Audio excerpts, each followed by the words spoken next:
Assalamualaikum warahmatullahi wabarakatuh. Jumpa lagi dengan saya di Pajak Pintar. Teman-teman sekalian, kali ini ada pengaturan baru lagi terkait dengan penyerahan kendaraan bermotor bekas ya, mobil bekas atau motor bekas ya. Itu pengenaan pajaknya berapa, PPN-nya berapa, kemudian tata cara penghitungannya bagaimana. Mari kita ikuti. Ya, saya akan berpindah ke mode slide. Baik teman-teman sekalian, ini saya sudah berada di mode slide. Ini adalah PMK 65 tahun 2022 tentang PPN atas penyerahan kendaraan bermotor bekas ya. Itu contohnya mobil dan motor ya. Eh, Tahun sebelumnya sudah ada pengaturan, tapi karena adanya Undang-Undang HPP yang baru, oleh karenanya aturan-aturan lama diperbaharui mengikuti ketentuan di Undang-Undang HPP ya. Baik, selanjutnya. Nah, ini teman-teman. Jadi latar belakangnya memang pengaturan ini itu dasarnya atau basisnya adalah Undang-Undang HPP. Ya, di situ ada penyesuaian tarif, kemudian ada penggunaan istilah-istilah baru yang tidak ditemukan di pengaturan yang lama. Ya, kemudian tujuannya sudah jelas di situ untuk memberikan kemudahan, kesederhanaan, kepastian hukum dan keadilan. Dan sebagai pengganti PMK nomor 79 tahun 2010 ya teman-teman ya. Karena PMK 2010 itu mengacunya masih menggunakan undang-undang baru dengan undang-undang lama dengan tarif yang lama. Kemudian di PMK yang baru ini mengikuti ketentuan tarif yang baru ya. Baik, selanjutnya. Nah, ini objeknya teman-teman sekalian ya. Objek PPN adalah penyerahan kendaraan bermotor bekas ya. Jadi bekas bukan yang baru ya, bekas. Ya. Jika dia berupa aktiva ya, yang menurut tujuan semula tidak untuk diperjualbelikan, itu bukan BKP. Ya. Hati-hati teman-teman ya. Jadi ini aturannya khusus ya.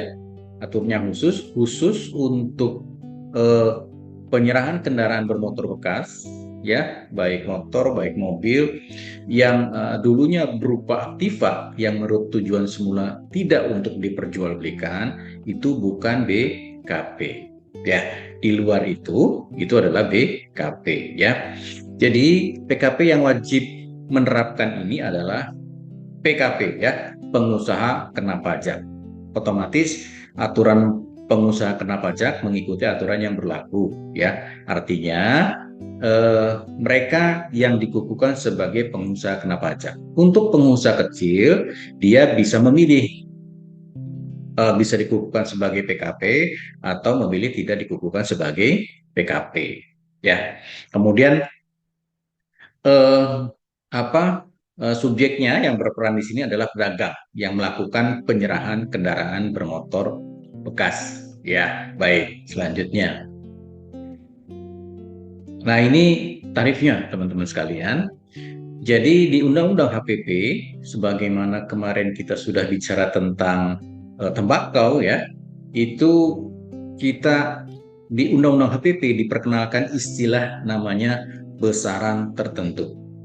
Ya, sama dengan tembakau, untuk kendaraan bermotor bekas, ya, besaran tertentunya besarnya adalah 10%. Sementara tarif PP yang sudah disesuaikan adalah 11%, sehingga secara efektif tarifnya adalah 1,1% dikalikan harga jual. Ya, berlaku mulai 1 April 2022. Ya, ingat, karena ini mengikuti Undang-Undang HPP, teman-teman sekalian ya.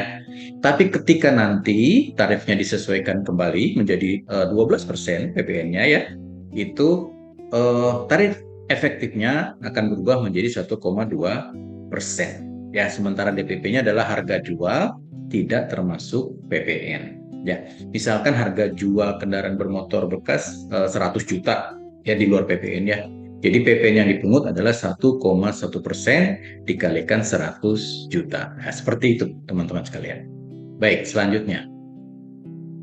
Nah, ini adalah PPN atas penyerahan BKP lainnya dan atau JKP. Ya.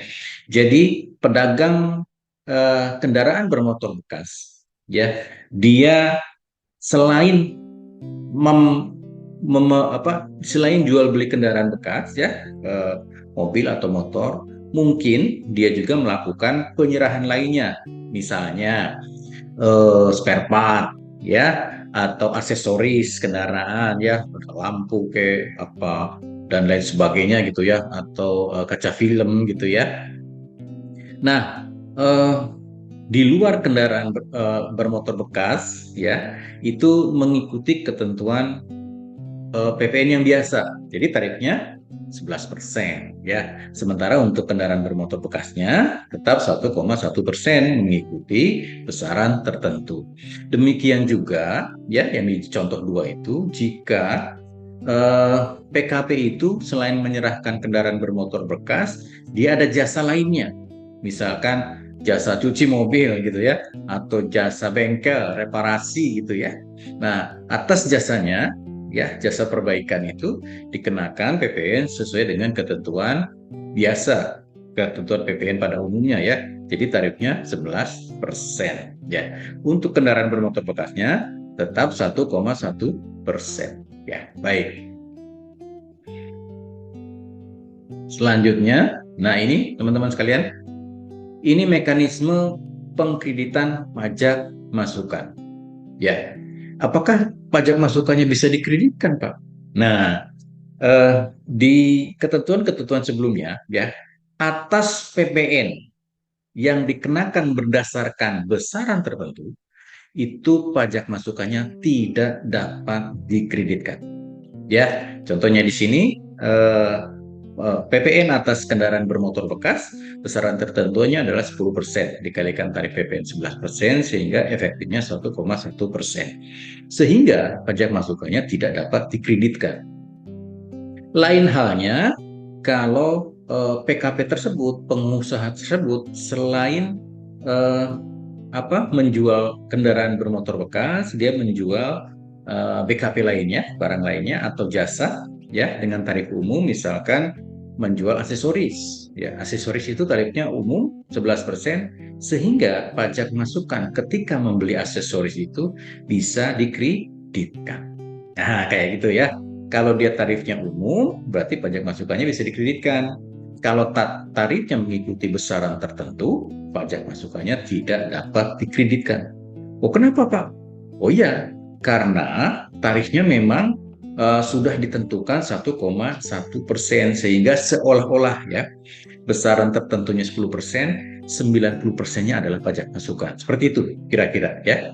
Jadi eh, mekanismenya adalah karena dia sudah diakui 90% sebagai pajak masukan, kalau ada pajak masukannya ya tidak dapat dikreditkan. Gitu. Seperti itu kira-kira ya. Baik, selanjutnya.